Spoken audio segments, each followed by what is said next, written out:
I'm Tiffany Bradley, and this is Colored Criticism. We're here at one of the most wonderful biennials in years, and Tiffany and It I... happens every 2 years, though. The most wonderful in the past 2 years. No. Oh, most wonderful maybe in the past 20 years. Okay. Why are you feeling like it's the most wonderful in the past? Because it's among the most diverse. The works are extraordinarily exciting. Visually, they're stunning. The installation is close to perfect. Okay. The interaction between the outside of the building, the inside of the building has been played to its best advantage. You're here. I'm here. You're I'm here. here. What else could you want? Nothing. Bye. Arnold, can you just say who you are for people who don't know how famous you are? I'm Arnold from Brooklyn. This is Arnold Lehman, the former director of the Brooklyn Museum, zooming away. Every 2 years, the museum takes the pulse of contemporary art.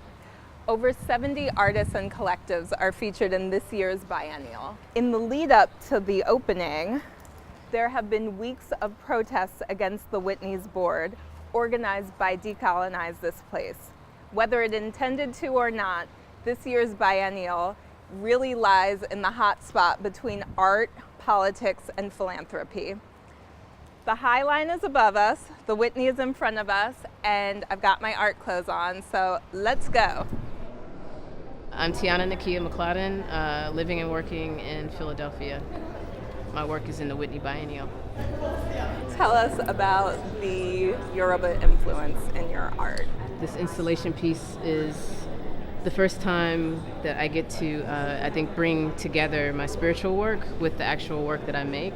So I'm a priestess of Santeria, priestess of Ogun. It just so happened last year when they asked me to be a part of this, I also was like in a really tough place. And my spiritual guidance from my Baba was about like repair, like healing yourself. So the connection with Yoruba is that my religion is born of that. You know, there's Ifa, there's Santeria, there's Voodoo, there's Candomblé, and so on and so forth. So it's a diasporic practice. This is about diasporic religion. And, and asking Jane and Rue, because that's like a part of the process as well. It's like when, it was very scary for me because I was like, I know maybe y'all are interested in these kinds of works for me, but this is the work I really need to do right now for my life. And so Santeria is obviously a very spiritual practice. Yeah. We don't think of the Whitney as a spiritual space. Yeah. So how was it preparing work that was so grounded in spirituality for such a secular sort of exhibition, right? Yeah. This is an exhibition, which is different than, right? Well, I think a lot of the ways that I think about architecture and space is like I don't really believe that the building is something that holds a certain kind of right to what can and can't happen to it. It's like people change that. So, my practice and how I've even grown up in the South, seeing how celebrations go on, is that you have the power to like change the space to be whatever you need to be. My name is Rujeko Hockley, and I'm one of the co-curators of the 2019 Whitney Biennial. My name is Jane Panetta, and I'm one of the co-curators of the Whitney Biennial. So the Whitney has a long history of annuals and biennials. How do you feel that you're continuing or disrupting the tradition? I think we probably feel like we're continuing this important tradition. We took the responsibility of being asked to do this show very seriously, I think, in light of that. Even from a practical standpoint, we went back to those previous annuals and biennials, looked at those catalogs, looked at those exhibitions to kind of think about the arc of this. But I think our show, being a snapshot of contemporary American art making, as best as it could be, is very much in keeping with that. This, and I think all biennials in the Americas right now, are really in the wake of the 93 biennial. So we know we're also the multicultural biennial. I don't know. Yeah. Okay. And also, I think we might say that this biennial is a snapshot of this country in all of its complexity. Yeah. As best as an exhibition could be. And for people who aren't art nerds, what do you want them to take away from this? That's a good question. I think that we would love for them to take away a real kind of appreciation, understanding of the work that artists do, whether that be the kind of thinking work, the conceptual work, or the making work, to really be to see the vast diversity of both of those things, and for it to feel like the world that they live in, to feel that it's representative of their communities, of their cities, of their places, of the things they care about, hopefully. I'm Brendan Fernandes. I'm a visual artist in the Whitney Biennial 2019.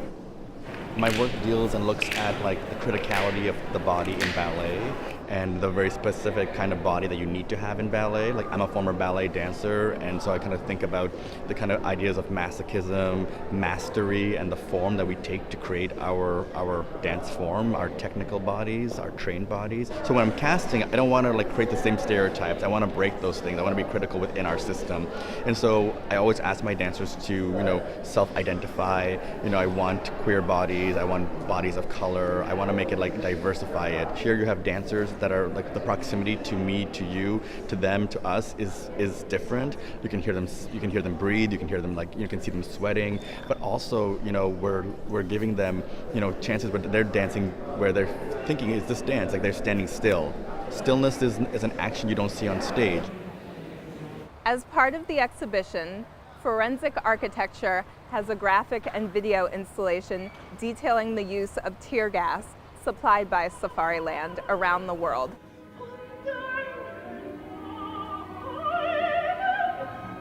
Hyperallergic, which is your publication, has been doing a ton of coverage about the Whitney and particularly its board member, Warren B. Canders. Can you tell us just a little bit of background about what's been going on? Well, we discovered when there was the recent the tear gas incident at the U.S.-Mexico border, we had discovered that the canisters were by Safariland, which is a company owned by Warren Canders, the vice chair at the Whitney. So we just followed up because we thought it was really our responsibility as the media to sort of like make sure that people know what the story is. Because often in the art world, things get sort of obfuscated behind a lot of layers of interpretation and commentary. And we just wanted people to be sort of, upfront and know the situation. And so slowly, the staff at the Whitney spoke up and said that they felt concerned with the sort of association, particularly for an institution that's done such a great job showcasing social justice and other issues important to many of us. And then, more recently, a number of academics have signed on, and artists in the biennial itself have signed on. I think the Whitney Biennial has a really special role, particularly in the US art world, in terms of it becomes like a barometer of some of the issues, and it becomes a real pressure cooker of sorts because there are so many eyes. Like, I often say, curators are never ready to curate the Whitney Biennial because you don't realize the level of scrutiny and the amount of eyes on that exhibit. And there's so many, and they're so important because those are the ideas that we bleed into our culture. So far, what I've seen, it's like some people are taking this task super seriously, including the curators. Yeah. And you know what? It gives me faith in the institutions that they can adapt and change. In the words of curator Rujeko Hockley, this biennial is all about artists in dialogue with each other. For more on the controversy around the Whitney's board, visit Hyperallergic and decolonize this place. And for more fresh takes on art, visit coloredcriticism.com or follow us on YouTube. Much thanks to the Whitney staff, including Jane Panetta, Rujeko Hockley, and Dasha. Additional thanks to Arnold, Lehman, Hrag, and the entire Hyperallergic team.